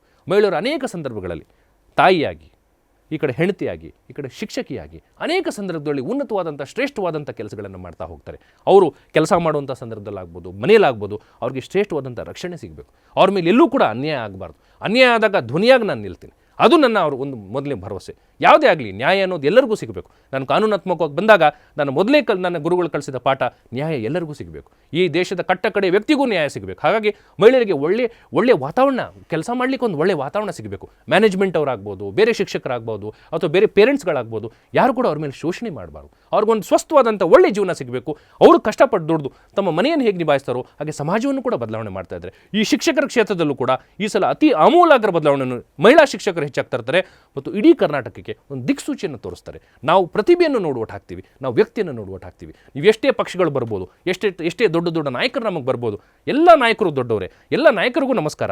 ಬಟ್ ನಾವು ವ್ಯಕ್ತಿಯನ್ನು ನೋಡುವಟ್ಟನ್ನು ಹಾಕ್ತೀವಿ. ಆ ಪ್ರತಿಭೆ ನಮಗೆ ಬೇಕು ಅನ್ನೋದನ್ನು ಇಡೀ ದೇಶಕ್ಕೆ ಮತ್ತು ಸಮಾಜಕ್ಕೆ ಅವರು ದಿಕ್ಸೂಚಿಯಾಗಿ ತೋರಿಸ್ತಾರೆ ಅಂತ ನನ್ನ ಪ್ರಬಲವಾದ ನಂಬಿಕೆ ಇದೆ. ಈಗ ಇಷ್ಟೆಲ್ಲ ಓಡಾಟ ನಡೆಸಿದಿರಿ, ಎಲ್ಲ ಕಾಲೇಜುಗಳಿಗೆ ವಿಸಿಟ್ ಮಾಡಿದಿರಿ, ಸಾವಿರಾರು ಜನ ಟೀಚರ್ಸ್ನ ಭೇಟಿ ಮಾಡಿದರೆ. ಯಾಕಂದರೆ ನಮ್ಮ ಕಾನ್ಸ್ಟಿಟ್ಯೂನ್ಸಿಯಲ್ಲಿ ಬರುವಂಥ ಸುಮಾರು ಒಂದು 15,000 ವೋಟ್ಸ್ ಇರುವಂಥದ್ದು. ಅಷ್ಟು ವೋಟರ್ಸ್ನೆಲ್ಲರನ್ನೂ ಕೂಡ ಈಗ ಭೇಟಿ ಮಾಡಿ ಮಾತಾಡಿದ್ದಾರೆ. ನಿಮಗೆ ಅವರು ವೋಟ್ ಹಾಕ್ತಾರೆ ಅನ್ನುವಂತಹ ಯಾವ ಭರವಸೆ ಈಗ ಸಿಕ್ಕಿದೆ ನಿಮಗೆ? ಯಾವೆಲ್ಲ ಅಂಶಗಳ ಆಧಾರದ ಮೇಲೆ ನೀವು ಹೇಳ್ತೀರಾ ನನಗೆ ವೋಟ್ ಹಾಕ್ತಾರೆ, ಇದು ಗೆಲುವು ನನ್ನ ಕಡೆ ಬರುತ್ತೆ ಅಂತ ನಿಮ್ಮ ಭರವಸೆ ಏನಿರುವಂಥದ್ದು? ಸರ್, ನಾನು ಅವ್ರ ಹತ್ರ ಎಲ್ಲ ಮಾತಾಡಿದಾಗ ಫಸ್ಟು ನಾನು ಅವ್ರ ಹತ್ರ ಈ ಥರ ಸಮಸ್ಯೆಗಳಿದೆ, ಶಿಕ್ಷಕರ ಕ್ಷೇತ್ರದಲ್ಲಿ ನಾನು ಅನೇಕ ಶಿಕ್ಷಕರನ್ನು ಕಳ್ಕೊಂಡಿದ್ದೀನಿ, ನಾನು ಈ ಪರಿವಾರದಿಂದ ಬಂದವನಾಗಿದ್ದೀನಿ, ನಿಮಗೆ ಏನು ಸಮಸ್ಯೆ ಆಗಿದೆ, ನಿಮ್ಗೆ ಇನ್ಶೂರೆನ್ಸ್ ಸ್ಕೀಮ್ಗಳಿದೆಯಾ, ನಿಮ್ಗೊಂದು ಜಾಬ್ ಸೆಕ್ಯೂರಿಟಿ ಇದೆಯಾ, ನಿಮ್ಗೊಂದು ಸರಿಯಾದಂಥ ವೇತನ ಸಿಗ್ತಾ ಇದೆಯಾ, ತಾವು ಈಗಲೂ ಟೆಂಪರರಿ ಬೇಸಿಸ್ ಮೇಲೆ ಇದ್ದೀರಾ, ಪ್ರೈವೇಟ್ ಶಾಲೆಗಳಲ್ಲಿ, ಪ್ರೈವೇಟ್ ಯೂನಿವರ್ಸಿಟಿಗಳಲ್ಲಿ ಈಗಲೂ ಕೂಡ ಸರಿಯಾದಂಥ ವೇತನ ಸಿಗೋದಿಲ್ಲ, ಜಾಬ್ ಸೆಕ್ಯೂರಿಟಿ ಇಲ್ಲ, ಎಲ್ಲವನ್ನು ಕೇಳಿದಾಗ ಅವರು ಕೊಟ್ಟಂಥ ಮಾತು, ಸರ್ ನಮಗೆ ಈಗಲೂ ಆ ಸಮಸ್ಯೆ ಇದೆ, 15-16 ವರ್ಷಗಳಿಂದ ನಾವು ಕಷ್ಟಪಡ್ತಿದ್ದೀವಿ, ನಮಗೆಲ್ಲೂ ಕೂಡ ಜಾಬ್ ಸೆಕ್ಯೂರಿಟಿ ಇಲ್ಲ, ಇನ್ಶೂರೆನ್ಸ್ ಇಲ್ಲ ನಮಗೆ, ಮತ್ತು ಎರಡನೇ ನಮಗೆ ಲೋನು ಸಿಗೋದಿಲ್ಲ. ಎಲ್ಲ ವಿಚಾರಗಳು ಮಾತಾಡಿದಾಗ ನಾನು ಅವ್ರು ಕೊಟ್ಟಂಥ ಒಂದು ಭರವಸೆ ನೋಡಿ, ನಾನು ಕೂಡ ಬರೀ ಕೈಯಲ್ಲಿ ಬಂದು ನಿಮ್ಮಲ್ಲಿ ನನ್ನ ಮತವನ್ನು ಕೇಳ್ತಾ ಇಲ್ಲ. ನಾನು ಒಂದು ನಿಮ್ಮ ಪರಿವಾರದವನು ಮತ್ತು ಕಾನೂನಾತ್ಮಕವಾಗಿ ನಾನು ಮಾಡಿರುವಂಥ ಚಾರಿತ್ರಿಕವಾದಂಥ ಪ್ರಕರಣಗಳನ್ನು ನೋಡಿ ನಿಮ್ಮಂಥ ಎಷ್ಟೋ ಸಾಮಾನ್ಯರ ಪರವಾಗಿ ನಾನು ನಿಂತಿದ್ದೀನಿ. ಎಷ್ಟೋ ಜನ ಫೀಸ್ ಇಲ್ಲದೆ ಇದ್ದಾಗ ಬಡತನಲ್ಲಿದ್ದು ಕೂಡ ಫ್ರೀಯಾಗಿ ನಾನು ಕೆಲಸವನ್ನು ಮಾಡಿಕೊಟ್ಟಿದ್ದೀನಿ. ನಿಮ್ಮಂಥ ಎಲ್ಲರೂ ನಾನು ನಿಮ್ಮಂಥ ಸಾಮಾನ್ಯದವನು, ನಾವೆಲ್ಲ ಸಾಮಾನ್ಯರು ಕೂಡ ಅಸಾಮಾನ್ಯರಾಗಿ ಬೆಳೆಯುವಂಥ ಅವಕಾಶ ನಮಗೆಲ್ಲರಿಗೂ ಇದೆ. ಮತ್ತು ನಾನು ನಿಮಗೆ ಸುಳ್ಳು ಭರವಸೆ ಕೊಡ್ತಿಲ್ಲ. ನಾನು ಮಾಡಿರೋ ಸಾಧನೆಯನ್ನು ನೋಡಿ, ನನ್ನ ವೆಬ್ಸೈಟನ್ನು ನೋಡಿ, ನೀವು ಗೂಗಲಲ್ಲಿ ಹುಡುಕಿ ಸುನೀಲ್ ಕುಮಾರ್ ಯಾವ್ಯಾವ ಪ್ರಕರಣ ಮಾಡಿದ್ದಾನೆ, ಆರ್ಮಿ ಪ್ರಕರಣಗಳಾಗ್ಬೋದು, ಬಾರ್ಡರ್ ಸೆಕ್ಯೂರಿಟಿ ಫೋರ್ಸ್ ಸೋಲ್ಜರ್ಸ್ ಪ್ರಕರಣ ಆಗ್ಬೋದು, ಮಹಿಳೆ ಪ್ರಕರಣ ಆಗ್ಬೋದು, ಸಾರ್ವಜನಿಕ ಹಿತಾಸಕ್ತಿ ಅರ್ಜಿಗಳಾಗ್ಬೋದು, ಎಜುಕೇಷನ್ ರಿಲೇಟೆಡ್ ಮ್ಯಾಟರ್ಸ್ ಆಗ್ಬೋದು, ಅನೇಕ ಪ್ರಕರಣಗಳೆಲ್ಲ ರಿಪೋರ್ಟೆಡ್ ಜಡ್ಜ್ಮೆಂಟ್ಸ್ಗಳಾಗಿವೆ. ನಾನು ಮಾಡಿರೋ ಸಾಧನೆಯನ್ನು ನೋಡಿ, ನಾನು ನಿಮ್ಮಂಥ ಸಾಮಾನ್ಯರ ಪರವಾಗಿ ಹೋರಾಟವನ್ನು ಮಾಡಿ ಅನೇಕರಿಗೆ ನ್ಯಾಯ ಕೊಡಿಸಿದ್ದೀನಿ, ನಿಮಗೂ ನಾನು ಕೊಡಿಸ್ತೀನಿ. ಮತ್ತು ಇದು ಸುಳ್ಳು ಭರವಸೆ ಅಲ್ಲ. ನಾನು ಬೇರೆಯವ್ರ ರಾಜಕೀಯ ವ್ಯಕ್ತಿಗಳು ಬಂದು ಹೇಳ್ತಾರೆ ಅನ್ನೋ ರೀತಿಯಲ್ಲಿ ಸುಳ್ಳನ್ನು ಹೇಳ್ತಿಲ್ಲ. ಆ ಸುಳ್ಳು ಹೇಳುವಂಥ ಅವಶ್ಯಕತೆ ನನಗಿಲ್ಲ. ಯಾಕಂದ್ರೆ ನೀವು ಹೇಳ್ದಂಗೆ ನನಗೆ ನನ್ನ ಕೋಟ್ ಇದ್ದೇ ಇದೆ, ನನ್ನ ವೃತ್ತಿ, ನನ್ನ ಧರ್ಮ ಇದ್ದೇ ಇದೆ. ಯಾವಾಗಲಾದರೂ ನನ್ನ ವೃತ್ತಿ ಧರ್ಮ ಮಾಡ್ಬೋದು. ವೃತ್ತಿ ಧರ್ಮದ ಜೊತೆ ಸಮಾಜಕ್ಕೂ ಒಂದು ಧರ್ಮ ಇದೆ, ನನ್ನದು ಒಂದು ಕಾಂಟ್ರಿಬ್ಯೂಷನ್ ಆಗಬೇಕು. ನಮ್ಮ ಗುರುಗಳೊಂದು ಮಾತನ್ನು ಹೇಳೋರು, ಒಂದು ಮರ ಕೂಡ ಅದು ಸತ್ತ ನಂತರ ಅದು ಕೂಡ ಎಲೆ, ಹಣ್ಣು, ಹೂವು ಜೊತೆಯಲ್ಲಿ ಜನಗಳಿಗೆ ಒಂದು ಶೇಡನ್ನು ಬಿಟ್ಟು ಹೋಗುತ್ತೆ, ನೆರಳನ್ನು ಕೂಡ ಕೊಟ್ಟು. ಒಂದು ಮರ ಕೂಡ ಅದು ಹೋದರೂ ಕೂಡ 4 ಒಳ್ಳೆ ಕೆಲಸ ಮಾಡಿ ಹೋಗುತ್ತೆ. ಮನುಷ್ಯನಾಗಿ ನಾವು ಸಮಾಜಕ್ಕೆ ಏನು ಕೊಟ್ಟಿದ್ದೀವಿ? ನಾನೇ ಬೆಳೆದು, ನಾನೇ ವಕೀಲನಾಗಿ, ನಾನೇ ದುಡ್ಡನ್ನು ಸಂಪಾದನೆ ಮಾಡಿ, ನಾನೇ ಚೆನ್ನಾಗಿರಬೇಕು ಅನ್ನೋ ಭಾವನೆ ಇದೆಯಲ್ಲ, ಅದಕ್ಕಿಂತ ಹೆಚ್ಚಾಗಿ ನನ್ನ ಜೊತೆ 4 ಜನ ಶಿಕ್ಷಕರಿಗೂ ಒಳ್ಳೆಯದಾಗಲಿ, ಒಂದು 4 ಜನ ಶಿಕ್ಷಕರ ಪರಿವಾರಕ್ಕೂ ಒಳ್ಳೆಯದಾಗಲಿ, ನಾನು ಕಲಿತಂಥ ವಿದ್ಯೆ 4 ಜನಕ್ಕೂ ಬಳಕೆ ಆಗಲಿ, ಆ ಸದುದ್ದೇಶದಿಂದ ಬರ್ತಾ ಇದ್ದೀನಿ. ಆ ಸದುದ್ದೇಶಕ್ಕೆ ಖಂಡಿತವಾಗ್ಲೂ ಎಲ್ಲ ಶಿಕ್ಷಕರು ನನಗೆ ಪ್ರೋತ್ಸಾಹ ಕೊಟ್ಟಿದ್ದಾರೆ. ಅವರ ಆಶೀರ್ವಾದ, ಭಗವಂತನ ಆಶೀರ್ವಾದ ಇದೆ ಅಂತ ನಾನು ನಂಬಿದ್ದೀನಿ. ಈಗ 16 ವರ್ಷದಿಂದ ಕಾಂಪಿಟೇಷನ್ ಕೊಟ್ಟಿರುವಂಥದ್ದು, 16 ವರ್ಷದಿಂದ ಈಗಾಗಲೇ ಆ ಕ್ಷೇತ್ರದಲ್ಲಿ ಕೆಲಸವನ್ನು ಮಾಡಿದ್ದಾರೆ, ಆ ಕ್ಷೇತ್ರನ ತಂದಾಗಿ ಇಟ್ಕೊಂಡಿರುವಂಥ ಕೆಲಸ ಈಗ ಪುಟ್ಟಣ್ಣ ಮಾಡಿದ್ದಾರೆ. ಆ 16 ವರ್ಷದ ಎಕ್ಸ್ಪೀರಿಯೆನ್ಸು ಅವರ ಜೊತೆಗೆ ನಿಮ್ಮ ಫೈಟ್ ಈ ಕಂಪೇರ್ ಮಾಡೋದಾದರೆ ಯಾವೆಲ್ಲ ಅಂಶಗಳನ್ನು ಇಟ್ಕೊಂಡು ನಾವು ನಿಮಗೆ ಓಟ್ ಹಾಕಬೇಕಾಗುತ್ತೆ ಆ್ಯಸ್ ಎ ಗ್ರ್ಯಾಜುಯೇಟ್ಸ್ ಆಗಿ? ಸೊ ನೋಡಿ, ಅವರು 16-17 ವರ್ಷ ಆ ಕ್ಷೇತ್ರವನ್ನು ರೆಪ್ರೆಸೆಂಟ್ ಮಾಡಿದ್ದಾರೆ. ನೀವು 17 ವರ್ಷ ರೆಪ್ರೆಸೆಂಟ್ ಮಾಡಿದ್ರೂ ಕೂಡ ಈಗಲೂ ಅನೇಕ ಸಮಸ್ಯೆಗಳು ಇನ್ನೂ ಜ್ವಲಂತವಾಗಿದೆ ಅಂದರೆ ನೀವು ಯಾವ ಥರ ಕೆಲಸವನ್ನು ಮಾಡಿದಿರಿ? ಅವರೇ ಕೂಡ, ಪುಟ್ಟಣ್ಣವರು ಕೂಡ ಮೊನ್ನೆ ಒಂದು ಇಂಟರ್ವ್ಯೂನಲ್ಲಿ ಹೇಳ್ತಿದ್ರು, ಸುಮಾರು 10 ವರ್ಷಗಳಿಂದ ರಿಕ್ರೂಟ್ಮೆಂಟೇ ಆಗಿಲ್ಲ ಅಂತ ಹೇಳ್ತಾರೆ. ಸಾವಿರಾರು ವಿದ್ಯಾರ್ಥಿಗಳು, ಸಾವಿರಾರು ಶಿಕ್ಷಕರಾಗಬೇಕು ಅಂತ ಆಸೆ ಉಟ್ಕೊಂಡು ಆಚೆ ಬರ್ತಾರೆ. ನೀವು 10 ವರ್ಷ 12 ವರ್ಷ ನಿಮ್ಮ ರಿಕ್ರೂಟ್ಮೆಂಟೇ ನಿಮ್ಗೆ ಆಗಿಲ್ಲ ಅಂದರೆ, ನೀವು ಅಪಾಯಿಂಟ್ಮೆಂಟೇ ನೀವು ಮಾಡ್ಕೋತಿಲ್ಲ ಅಂದರೆ, ಇವ್ರಿಗೆ ಸಾಮಾಜಿಕ ಭದ್ರತೆನೇ ಕೊಟ್ಟಿಲ್ಲ ಅಂದರೆ, ಇನ್ಶೂರೆನ್ಸ್ ಪಾಲಿಸಿ ಇವ್ರಿಗಿಲ್ಲ, ಒಂದು ಲೋನ್ ಸಿಗ್ತಿಲ್ಲ, ಮಕ್ಕಳಿಗೆ ಸ್ಕಾಲರ್ಶಿಪ್ ಸಿಗ್ತಿಲ್ಲ, ಒಂದು ಲ್ಯಾಪ್ಟಾಪ್ ಸ್ಕೀಮ್ ಇಲ್ಲ, ನಮಗೆ ಜಾಬ್ ಸೆಕ್ಯೂರಿಟಿ ಇಲ್ಲ, ಇವ್ಯಾವುದೂ ಇಲ್ಲ ಅಂದರೆ 17 ವರ್ಷ ತಾವು ಮಾಡಿರುವಂಥ ಸಾಧನೆ ಏನು ಅನ್ನೋದನ್ನು ಎಲ್ಲ ಶಿಕ್ಷಕರು ಕೇಳ್ತಾ ಇದ್ದಾರೆ. ನಾನು ಅದನ್ನೇ ಕೇಳ್ತಾ ಇದ್ದೀನಿ. ಕೆಲವು ವಿಚಾರಗಳಲ್ಲಿ, ಕೆಲವು ಸಂದರ್ಭಗಳಲ್ಲಿ ತಾವು ಒಂದು ಕೆಲಸ ಮಾಡಿರ್ತೀರಿ, ನಾನು ಅದನ್ನು ಅಲ್ಗಳಿಯಲ್ಲ. ಪುಟ್ಟಣ್ಣವರು ಏನೂ ಮಾಡಿಲ್ಲ ಅಂತ ನಾನು ಹೇಳಲ್ಲ, ಅವ್ರ ಕೈಲಾದಂಥ ಕೆಲಸವನ್ನು ಮಾಡಿದ್ದಾರೆ. ಬಟ್ 17 ವರ್ಷ ತಮ್ಗೆ ಅವಕಾಶ ಕೊಟ್ಟಿದ್ದಾರಲ್ಲ, ಇನ್ನೊಬ್ಬ ಅಭ್ಯರ್ಥಿಗೂ ಅವಕಾಶ ಕೊಡಬೇಕಲ್ಲ. ಸಮಾಜದಲ್ಲಿ ಪ್ರತಿಭಾವಂತರು ಒಳ್ಳೆಯವರಿದ್ದಾರೆ, ಒಳ್ಳೆ ಆಲೋಚನೆ ಬರಲಿ, ಒಳ್ಳೆ ಒಳ್ಳೆ ವ್ಯಕ್ತಿತ್ವ ಇರುವಂಥವ್ರು ಬರಲಿ. ತಮ್ಗೆ 17 ವರ್ಷ ಅವಕಾಶ ಕೊಟ್ಟಿದ್ದಾರೆ, ತಾವು 17 ವರ್ಷ ಇದ್ರಿ. ಅದಾದ ನಂತರ ನಿಮಗೆ ಬೇಡ ಅಂಥೇಳಿ ತಾವೇ ರಾಜಾಜಿನಗರ ಕ್ಷೇತ್ರಕ್ಕೆ ಹೋದ್ರಿ ಅಲ್ವಾ? ಬಿಟ್ಟು ಹೋದ ನಂತರ ಬಿಡಿ, ಒಳ್ಳೆ ಅಭ್ಯರ್ಥಿ ಬರ್ತಾರೆ, ಒಳ್ಳೆ ಕೆಲಸವನ್ನು ಮಾಡೋರು ಮಾಡ್ತಾರೆ. ರಾಜಾಜಿನಗರದಲ್ಲೂ ಕೂಡ ನಿಮಗೆ ಅಭೂತಪೂರ್ವವಾದಂಥ ಬೆಂಬಲ ಸಿಕ್ಕಿದೆ. ಅಲ್ಲಿ ನಿಂತ್ಕೊಳ್ಳಿ, ಅವರು ಬೆನ್ನೆಲುಬಾಗಿ ನಿಂತ್ಕೊಳ್ಳಿ, ಸೋತಂಥ ಕ್ಷೇತ್ರದಲ್ಲಿ ಅಲ್ಲೇ ಗೆದ್ದು ತೋರಿಸಿ. ಆವಾಗ ಇಡೀ ಸಮಾಜ ನಿಮಗೆ ಮರ್ಯಾದೆಯನ್ನು ಕೊಡುತ್ತೆ, ನಿಮಗೆ ನಿಜವಾಗ್ಲೂ ಜಯಕಾರ ಹಾಕುತ್ತೆ. ಹಾಗಾಗಿ ಅವರ ಏನೇ ಅನುಭವ ಇದ್ದರೂ ಕೂಡ ಆ ಅನುಭವ ಬೇಡ, ನನಗೆ ಸಾಕು ಅಂತ ಅವರೇ ರಾಜೀನಾಮೆ ಕೊಟ್ಟು ಹೋಗಿರೋದ್ರಿಂದ ಶಿಕ್ಷಕರ ಬಲ ಕಳ್ಕೊಂಡಿದ್ದಾರೆ, ಶಿಕ್ಷಕರ ನಂಬಿಕೆ ಕಳ್ಕೊಂಡಿದ್ದಾರೆ. ನೋಡಿ ಸರ್, ಒಂದು ಸಲ ನಂಬಿಕೆ ಹೋಯಿತು ಅನ್ನೋದಾದರೆ ನೀವು ಕೋಟಿಗಟ್ಟಲೆ ದುಡ್ಡು ತಂದು ಕೊಟ್ಟರು ಕೂಡ, ಸಾವಿರಾರು ಕೋಟಿ ಪ್ಯಾಕೇಜ್ ತರ್ತೀವಿ, ಸಾವಿರಾರು ಕೋಟಿ ಪ್ರೋಗ್ರಾಮ್ಸ್ ತರ್ತೀವಿ ಅಂದರೂ ಕೂಡ ಜನ ನಿಮ್ಮನ್ನು ನಂಬೋದಿಲ್ಲ. ಹಾಗಾಗಿ ಒಂದು ಸಲ ನಂಬಿಕೆ ಕಳ್ಕೊಂಡಿದ್ದಾರೆ. ರಾಜಾಜಿನಗರ ಕ್ಷೇತ್ರದಲ್ಲಿ ಬಹುಶಃ ಭವಿಷ್ಯ ಇದೆ, ಒಳ್ಳೆ ಕೆಲಸ ಆಗಲಿ, ಅವ್ರಿಗೂ ಒಳ್ಳೇದಾಗಲಿ ಅಂತ ನಾನು ಹಾರಿಸ್ತೀನಿ. ಇನ್ನು ರಂಗನಾಥ್ ಅವರು ಕೂಡ ನಿಮ್ಮಂಗೆ ವಕೀಲರು, ಅವರಿಗೆ ಇನ್ನೊಂದು ಬೆಂಬಲ ಏನಂತಂದರೆ, ಈಗ BJP ಕೂಡ ಅವರಿಗೆ ಸಪೋರ್ಟ್ ಮಾಡುತ್ತೆ ಅನ್ನೋ ಒಂದು ಅಂಶನ ಅವ್ರು ಹೇಳ್ಕೊತಿರೋದು. ಒಂದು ಕಡೆ JDS ಬೆಂಬಲಿತ ಅಭ್ಯರ್ಥಿ, ಒಂದು ಕಡೆ BJP ಬೆಂಬಲಿತ ಅಭ್ಯರ್ಥಿ, ಮೈತ್ರಿ ಅಭ್ಯರ್ಥಿ, ಅವ್ರ ಜೊತೆ ಕಾಂಪಿಟೇಷನ್ ಹೆಂಗೆ ಮಾಡ್ತೀರಾ? ಅವ್ರಿಗೂ ನಿಮಗೂ ಈಗ ನಾನು ಹೇಳಿದೆ, ಈಗ ನಾನು ಓಟ್ ಹಾಕಬೇಕು ಅಂದರೆ ಆ್ಯಸ್ ಎ ಟೀಚರಾಗಿ ಬಂದು ಓಟ್ ಹಾಕಬೇಕು ಅಂದರೆ, ರಂಗನಾಥ್ ಅವರು ವಕೀಲರು, ನೀವು ವಕೀಲರು, ಅವರು ಸಾಕಷ್ಟು ಕೆಲಸಗಳನ್ನು ಮಾಡಿದ್ದಾರೆ, ನೀವು ಸಾಕಷ್ಟು ಕೆಲಸಗಳು ಮಾಡಿದಿರಿ. ಅದರಲ್ಲಿ ನೀವು ಡಿಫ್ರೆಂಟ್ ಏನು ಅಂತ ನಾವು ಗುರುತಿಸುವಂಥದ್ದು. ನೋಡಿ, ರಂಗನಾಥ್ ಅವರು ಕೂಡ ನನ್ನ ವಕೀಲ ಮಿತ್ರರು ಕೂಡ, ಅವರು ನನ್ನ ವಕೀಲ ಮಿತ್ರರು, ವಕೀಲ ಸಂಘದಲ್ಲಿ ಅನೇಕ ಸರಿ ಭೇಟಿ ಮಾಡಿದ್ದೀನಿ. ಅವರು ಭಾಳಷ್ಟು ರಾಜಕೀಯ ಸಂಘರ್ಷ, ರಾಜಕೀಯ ಹೋರಾಟಗಳು ಮಾಡಿಕೊಂಡು ನಾನ್ ಪ್ರಾಕ್ಟೀಸಿಂಗ್ ಅಡ್ವೊಕೇಟಾಗಿ ಗುರುತಿಸ್ಕೊಂಡು ಬಂದವರು. ಬಟ್ ನಾನು ಈ ಪರಿವಾರದಿಂದ ಬಂದವನು. I am A teacher, lecturer and A leading advocate in the high court. Ranganath ಅವರು ಎಲ್ಲ ಶಿಕ್ಷಕರು ಕೇಳುವಂಥದ್ದು ವಿಚಾರ, ಶಿಕ್ಷಕರ ಕ್ಷೇತ್ರದಲ್ಲಿ ತಾವು ಬಂದಿದ್ದೀರಿ, ತಮ್ಮ ವೈಯಕ್ತಿಕ ಸಾಧನೆ ಏನು? ವಕೀಲರ ಸಂಘದಲ್ಲಿ ತಾವು ಕೆಲಸ ಮಾಡಿದಿರಿ, ವಕೀಲರಿಗೆ ನೀವು ಸಹಕಾರ ಮಾಡಿಕೊಟ್ಟಿದ್ದೀರಿ, ಸಿಂಡಿಕೇಟ್ ಮೆಂಬರ್ ಆಗಿದ್ದವರು ತಾವು. ಬಟ್ ಶಿಕ್ಷಕರು ಅಂತ ಪರಿವಾರ ಬಂದಾಗ ನಮ್ಮದು ಒಂದು ವೈಯಕ್ತಿಕ ಸಾಧನೆ ಬೇಕಲ್ಲ. BJP ಅವರು ಸಪೋರ್ಟ್ ಮಾಡಿದ್ದಾರೆ, JDS ಪಕ್ಷದವ್ರು ಸಪೋರ್ಟ್ ಮಾಡಿದ್ದಾರೆ, ಹೌದು ಒಳ್ಳೆಯದು. ಅವರು ನಮ್ಮ ಅಭ್ಯರ್ಥಿ ಅಂತ ಸಪೋರ್ಟ್ ಮಾಡಿ, ನಮ್ಮ ಬೆಂಬಲಿತ ಅಭ್ಯರ್ಥಿ, ಆಗಲೇ ನಾನು ಹೇಳ್ದಂಗೆ ನಮ್ಮ ಅಭ್ಯರ್ಥಿ ಅಲ್ಲ, ನಮ್ಮ ಬೆಂಬಲಿತ ಅಭ್ಯರ್ಥಿಯಾಗಿ ಸಪೋರ್ಟ್ ಮಾಡಿದ್ದಾರೆ. ಬಟ್ ನನ್ನದು ವೈಯಕ್ತಿಕ ಸಾಧನೆ ಅಲ್ವಾ? ಶಿಕ್ಷಕರಿಗೆ ನಾನು ಹೇಗೆ ನಾನು ಕನೆಕ್ಟ್ ಆಗ್ತೀನಿ? ನಾನೊಬ್ಬ ಜರ್ನಲಿಸಮ್ಗೆ ಹೋಗಿ ಒಂದು ಪತ್ರಿಕೆಯಲ್ಲಿ ನಾನು ಕೂತ್ಕೊಂಡು ಕೆಲಸ ಮಾಡಬೇಕು ಅಂದರೆ ನನಗೂ ಪತ್ರಿಕೆಗೂ ಸಂಬಂಧ ಏನಿದೆ? ನಾನು ಈ ಪರಿವಾರಕ್ಕೆ ಏನಾದರೂ ಸಂಬಂಧಪಟ್ಟಿದ್ದೀನ? ಪತ್ರಿಕಾ ಮಿತ್ರದಲ್ಲಿ ಏನೋ ಒಂದು ಆರ್ಟಿಕಲ್ಸ್ ಬರೆದಿದ್ದೀನ? ನಾನು ಓದಿದ್ದೀನ? ಹಾಗೆ ಎಲ್ಲ ಶಿಕ್ಷಕರು ಕೇಳುವಂಥದ್ದು. ಲಾಸ್ಟ್ ಟೈಮ್ ಪಾಪ ರಂಗನಾಥ್ ಅವರು 2ನೇ ಸ್ಥಾನ ಬಂದಿದ್ದರು. 2ನೇ ಸ್ಥಾನ ಬಂದಾದ ನಂತರ ಇದುವರೆಗೂ ಎಲ್ಲೂ ಕೂಡ ಶಿಕ್ಷಕರ ಪರವಾಗಿ ಧ್ವನಿಯಾಗಿ ಇಲ್ಲವೇ ಇಲ್ಲ. 2ನೇ ಸ್ಥಾನ ಬಂದ ನಂತರ ಕನಿಷ್ಠ ಪಕ್ಷ ನಿಮಗೆ 3 ರಿಂದ 3.5 ವರ್ಷ ಅವಕಾಶ ಸಿಗ್ತಲ್ಲ. ಎಷ್ಟು ಜನ ಶಿಕ್ಷಕರು ಬಾಳಲ್ಲಿ ತಾವು ಒಳ್ಳೆ ಕೆಲಸ ಮಾಡಿದಿರಿ, ಎಷ್ಟು ಪಾಲಿಸಿಗಳನ್ನ ತಾವು ತಂದಿದ್ರಿ, ಎಷ್ಟು ಹೋರಾಟಗಳ ಜೊತೆಲಿ ನಿಂತು ಕಾನೂನಾತ್ಮಕವಾಗಿ, ತಾವು ವಕೀಲರಿದ್ರಲ್ಲ, ಕಾನೂನಾತ್ಮಕವಾಗಿ ಎಷ್ಟು PILಗಳನ್ನು ಶಿಕ್ಷಕರ ಪರವಾಗಿ ತಾವು ಸಲ್ಲಿಸಿದ್ರಿ. ಈಗ ವಿಧಾನ ಪರಿಷತ್ ಅಂತ ಬಂದಾಗ ಪ್ರತಿ ಬಾರಿಯೂ ಕೂಡ ಅಲ್ಲಿ ಏನಾದರೂ ಚರ್ಚೆಗಳು ಬಂದಾಗ ಬಿಲ್ ಪಾಸ್ ಮಾಡುವಂಥ ಸಂದರ್ಭದಲ್ಲಿ ಪಕ್ಷ ಬೆಂಬಲಿತವ್ರು ಎಲ್ಲರೂ ಕೂಡ ಎದ್ದು ಹೋಗ್ತಾ ಇರ್ತಾರೆ. ನಿಮ್ಮ ಸ್ಟ್ಯಾಂಡ್ ಏನಾಗುತ್ತೆ ನೆಕ್ಸ್ಟ್? ಅಂದರೆ ಈಗ ಅವರು ಕೆಲವೊಂದಷ್ಟು ಕಡೆ ಸರ್ಕಾರದ ವಿರೋಧವಾಗಿರ್ಬೋದು, ಸರ್ಕಾರದ ಪರ ಇರ್ಬೋದು, ಈ ರೀತಿ ಬೆಂಬಲಿತರು ಅವ್ರ ಕಡೆಗೆ ಅವ್ರು ನಿಲ್ಲುವಂಥ ಕೆಲಸವನ್ನು ಮಾಡ್ತಾರೆ. ಆ್ಯಸ್ ಎ ಇಂಡಿಪೆಂಡೆಂಟ್ ಆಗಿ ನೀವು ನೆಕ್ಸ್ಟ್ ಮುಂದಿನ ದಿನಗಳಲ್ಲಿ ಯಾವುದೋ ಒಂದು ಪಕ್ಷಕ್ಕೆ ಬೆಂಬಲಿಸುವಂಥ ಕೆಲಸವನ್ನು ಮಾಡ್ತಾರೋ, ಇಲ್ಲ ಸ್ಟ್ಯಾಂಡಾಗಿ ನಿಲ್ತಿರೋ, ಜನ ಓಟ್ ಹಾಕಿದ್ದಕ್ಕೆ ನಿಮ್ಮ ಟೀಚರ್ಸ್ ನಿಮ್ಗೆ ಕೊಟ್ಟು ಓಟಿಗೆ ನ್ಯಾಯವಾಗಿ ನಿಲ್ಲುವಂಥ ಕೆಲಸ ಮಾಡ್ತಾರೆ? Very intelligent question. ಎಲ್ಲ ಪಕ್ಷದ ಪ್ರತಿನಿಧಿಗಳು ಏನು ಮಾಡ್ತಾರೆ, ಕೆಲವು ಸರಿ ಪಕ್ಷ ಆಧಾರಿತವಾಗಿ ನಾವು ಸಭಾತ್ಯಾಗ ಮಾಡ್ತೀವಿ ಅಂದಾಗ ಅವರು ಸಭಾತ್ಯಾಗ ಮಾಡೇ ಮಾಡ್ತಾರೆ. ವಿಧಿ ಇಲ್ಲ, ಆಪ್ಷನ್ ಇಲ್ಲ. ಪಕ್ಷದಲ್ಲಿ ಗುರ್ಸ್ಕೊಂಡಿರ್ತಾರೆ, ಪಕ್ಷ ಬೆಂಬಲ ಸಿಕ್ಕಿರುತ್ತೆ, ಪಕ್ಷ ಹೇಳೋ ರೀತಿಯಲ್ಲಿ ನಡ್ಕೋಬೇಕು. ಬಟ್ ನಾನು ಸ್ವತಂತ್ರವಾಗಿರೋದ್ರಿಂದ ನಾನು ಖಂಡಿತವಾಗ್ಲೂ ಸಭಾತ್ಯಾಗ ಮಾಡೋದಿಲ್ಲ. ನಾನು ಶಿಕ್ಷಕರ ಪರವಾಗಿ ನಿಜವಾಗ್ಲೂ ನಿಲ್ತೀನಿ. ಇಡೀ ಸದನ ಖಾಲಿ ಆದರೂ ಪರವಾಗಿಲ್ಲ, ನನ್ನ ಶಿಕ್ಷಕರ ಧ್ವನಿಯಾಗಿ ನಾನು ನಿಲ್ತೀನಿ ಮತ್ತು ಸಭಾಧ್ಯಕ್ಷರಲ್ಲಿ ಮನವಿ ಮಾಡ್ತೀನಿ, ದಯವಿಟ್ಟು ಸರ್ ನನಗೊಂದು ಅವಕಾಶ ಕೊಡಿ. ನಮ್ಮ ಶಿಕ್ಷಕರ ಪರವಾಗಿ ಬಂದಿದ್ದೀನಿ, ಶಿಕ್ಷಕರಿಗೆ ಅನೇಕ ಸಮಸ್ಯೆಗಳಿದೆ, ಒಂದು ಚರ್ಚೆಯನ್ನು ಆಗಲಿ, ಯಾರೂ ಇಲ್ಲದಿದ್ರೂ ಪರವಾಗಿಲ್ಲ, ನಾನು ಚರ್ಚೆ ಮಾಡ್ತೀನಿ, ಇಡೀ ದಿವಸ ನಾನು ಚರ್ಚೆ ಮಾಡ್ತೀನಿ, 2 ದಿವಸ ಇಡೀ ನೈಟ್ ಆದರೂ ಚರ್ಚೆ ಮಾಡ್ತೀನಿ. ನನ್ನ ಶಿಕ್ಷಕರ ನನ್ನಲ್ಲಿ ಪ್ರೀತಿ ವಿಶ್ವಾಸ ಇಟ್ಟು ನಂಗೆ ಮತ ಕೊಟ್ಟಿದ್ದಾರೆ, ಆ ಮತಕ್ಕೆ ಮೋಸ ಆಗಬಾರ್ದು, ಆ ಮತಕ್ಕೆ ಅನ್ಯಾಯ ಆಗಬಾರ್ದು. ಒಂದೊಂದು ನಿಮಿಷನೂ ಇಂಪಾರ್ಟೆಂಟೇ. ಒಂದು ದಿವಸ ಸದನ ನಡೀತು ಅಂದರೆ ಕೋಟ್ಯಾಂತರ ರೂಪಾಯಿ ನಾವು ಖರ್ಚನ್ನು ಮಾಡ್ತೀವಿ. ಆ ಕೋಟಿಗಂತರ ರೂಪಾಯಿ ನಮ್ಮ ಟ್ಯಾಕ್ಸ್ ಪೇಯರ್ಸ್ ಮನಿ, ಆ ದುಡ್ಡು ವೇಸ್ಟ್ ಆಗಬಾರ್ದು, ಪೋಲಾಗಬಾರ್ದು. ಹಾಗಾಗಿ ಅಲ್ಲೂ ಕೂಡ ಎಲ್ಲೆಲ್ಲ ಅವಕಾಶ ಸಿಗುತ್ತೋ ಎಲ್ಲ ಕಡೆ ನಾನು ಪ್ರಬಲವಾಗಿ ಧ್ವನಿಯಾಗಿ ನಿಲ್ತೀನಿ, ನಾನು ಎಂದೂ ಸಭಾತ್ಯಾಗ ಮಾಡೋದಿಲ್ಲ. ಈಗ ನೀವು ಆಯ್ಕೆ ಆದರೆ ಸಮಾಜಕ್ಕೆ ಏನು ಕಾಂಟ್ರಿಬ್ಯೂಷನ್ ನಿಮ್ಮಿಂದ ಯಾವುದನ್ನು ನಿರೀಕ್ಷಿಸ್ಬೋದು? ಹಾಕಿರುವಂತಹ ಟೀಚರ್ಸ್ ಇರ್ಬೋದು, ಮತ್ತು ಅವರ ಫ್ಯಾಮಿಲಿ ಇರ್ಬೋದು, ಸಾರ್ವಜನಿಕರು ಏನನ್ನು ನಿರೀಕ್ಷಿಸ್ಬೋದು? ಒಂದು ಪಕ್ಷ ನಾನು ಆಯ್ಕೆ ಆದರೆ, ಶಿಕ್ಷಕರೆಲ್ಲ ಆಶೀರ್ವಾದ ಮಾಡಿ ನನಗೊಂದು ಆಯ್ಕೆ ಮಾಡಿದ್ರೆ, ನಿಜವಾಗ್ಲೂ ಶಿಕ್ಷಕರು ಮತ್ತು ಅವರ ಪರಿವಾರಕ್ಕೆ ಖಂಡಿತವಾಗ್ಲೂ ಒಳ್ಳೆಯ ಸ್ನೇಹಿತನಾಗಿ ನಿಲ್ತೀನಿ. ಅವರೆಲ್ಲ ಕಷ್ಟಗಳಿಗೂ ಕೂಡ ನನ್ನ ಕೈಲಂತ ಮ್ಯಾಕ್ಸಿಮಮ್ ನಾನು ಸಹಾಯ ಮಾಡ್ತೀನಿ. ಆ ಶಿಕ್ಷಕರ ಪರಿವಾರಕ್ಕೆ ಒಂದು ಇನ್ಶೂರೆನ್ಸ್ ಫಸ್ಟ್ ಮಾಡಿಸ್ಬೇಕು. ಅವ್ರಿಗೂ ಕೂಡ ಯಾವುದೇ ಪ್ರೈವೇಟ್ ಹಾಸ್ಪಿಟಲ್ಗೆ ಹೋದರೂ ಕೂಡ ಯಾರ ಹತ್ರ ಕೈ ಚಾಚ್ತೀರಾ, ನಮ್ಮ ಪರಿವಾರದವ್ರಿಗೆ ಒಳ್ಳೆಯ ಉನ್ನತವಾದಂಥ ಟ್ರೀಟ್ಮೆಂಟ್ ಕೊಡಿಸ್ಲಿಕ್ಕೆ ಒಂದು ಹೆಲ್ತ್ ಇನ್ಶೂರೆನ್ಸ್ ಫಸ್ಟನ್ನು ಮಾಡಿಸ್ತೀನಿ. ಶಿಕ್ಷಕರಿಗೂ ಬ್ಯಾಂಕ್ ಸ್ಥಾಪನೆ ಮಾಡಿ ಅವ್ರ ಮನೆಯ ಪರಿವಾರಕ್ಕೆಲ್ಲ ಒಂದು ಲೋನ್ ಸಿಗುವಂಥ ಅವಕಾಶ ಮಾಡಿಸ್ತೀನಿ. ಶಿಕ್ಷಕರು ಕೂಡ OPS ಪೆನ್ಷನ್, ಹಳೆ ಪೆನ್ಷನ್ ತುಂಬ ಅದ್ಭುತವಾಗಿದೆ, ಈಗಲೂ ಜಾರಿಯಾಗಿಲ್ಲ. ಈಗಲೂ ಸರ್ಕಾರದಲ್ಲಿ ಒಂದು ನೀತಿ ಇದೆ, ಅದನ್ನು OPS ಪೆನ್ಷನಾಗಿ ನಾನು ಜಾರಿ ಮಾಡಿಸಬೇಕು. ಶಿಕ್ಷಕರ ಮಕ್ಕಳಿಗೆ, ಪ್ರತಿಭಾವಂತರಾದಂಥ ಶಿಕ್ಷಕರ ಮಕ್ಕಳಿಗೆ ಉನ್ನತವಾದಂಥ ವ್ಯಾಸಂಗಕ್ಕೆ ಸ್ಕಾಲರ್ಶಿಪ್ಸ್ಗಳನ್ನು ಕೇಂದ್ರ ಸರ್ಕಾರದಲ್ಲಿ ಗಲಾಟೆ ಮಾಡಿ ನಾನು ಮಾಡಿಸ್ಕೊಡ್ತೀನಿ.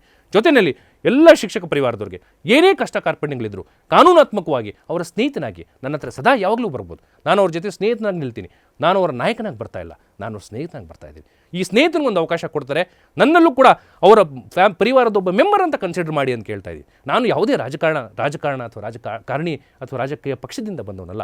ನಾನೊಬ್ಬ ಅಕಾಡೆಮಿಷಿಯನ್, ನಾನೊಬ್ಬ ನ್ಯಾಯವಾದಿ, ನಾನೊಬ್ಬ ಸಾಮಾನ್ಯ ಕುಟುಂಬದಿಂದ ಬಂದವನು. ನಿಮ್ಮಂತ ನಾನೊಬ್ಬ ಸಾಮಾನ್ಯರಿಗೂ ಒಂದು ಅವಕಾಶ ಸಿಗಬೇಕು ಮತ್ತು ನಿಮ್ಮ ಬಲವಾಗಿ ಕಾನೂನಾತ್ಮಕವಾಗಿ ಮತ್ತು ಸರ್ಕಾರದ ಮಟ್ಟದಲ್ಲಿ ಪ್ರಬಲವಾಗಿ ಒಂದು ಧ್ವನಿಯಾಗಿ ನಿಲ್ತೀನಿ ಅಂತ ನನ್ನ ಶ್ರಮಿಸ್ಕೊಡ್ತೀನಿ. ಎನಿವೆ 16ನೇ ತಾರೀಕು ಈಗ ಎಲೆಕ್ಷನ್ ನಡೀತಾ ಇದೆ. ಸುನಿಲ್ ಕುಮಾರ್ ಅವರೇ, ನಿಮಗೆ all the best. Thank you. ನಿಮ್ಮ ಕಾಂಪಿಟೇಷನ್ ಚೆನ್ನಾಗಾಗಲಿ. Thank you. ನಿಮ್ಮ ಹೀಗೆ ಹೋರಾಟವು ಮುಂದುವರಿತಾ ಇರಲಿ. ಒಂದು ವೇಳೆ ಗೆಲುವು ಸೋಲು ಇಸ್ ಎ ನೆಕ್ಸ್ಟ್. ನೀವು ಟೀಚರ್ಸ್ ಪರವಾಗಿ ಸದಾ ಹೀಗೆ ನಿಂತ್ಕೊಳ್ಳಿ ಅಂತೇಳಿ ನಾವು ಕೂಡ ನಿಮ್ಮನ್ನು ಕೇಳುವಂಥ ಪ್ರಯತ್ನ. Thank you very much. Thank you. ಇದು ಈ ಕ್ಷಣದ ವಿಶೇಷ. ನಿರಂತರ ಸುದ್ದಿಗಾಗಿ ನೋಡ್ತಾ ಇರಿ ನ್ಯೂಸ್ ಫಸ್ಟ್, ನಿರ್ಭೀತಿಯಿಂದ ನಿಮ್ಮ ಪರವಾಗಿ. ನ್ಯೂಸ್ ಫಸ್ಟ್, ನಿರ್ಭೀತಿಯಿಂದ ನಿಮ್ಮ ಪರವಾಗಿ.